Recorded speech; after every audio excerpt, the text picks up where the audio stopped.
Now that we have your sketch concept ready, we begin by transferring it to 3D using a CAD software such as Solidworks or Fusion 360.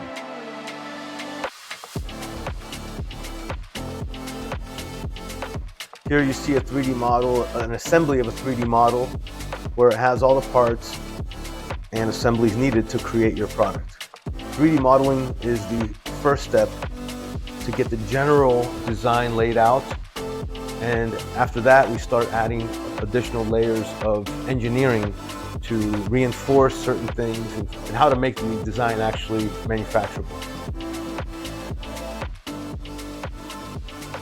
Now that we have a 3D model, we're also able to create marketing material from that, such as photorealistic renderings, animations. The 3D model really is the keys to the kingdom when it comes to manufacturing and marketing. You'll be able to do a lot more with the 3D model, and you're going to be one step closer to getting your product ready for the market.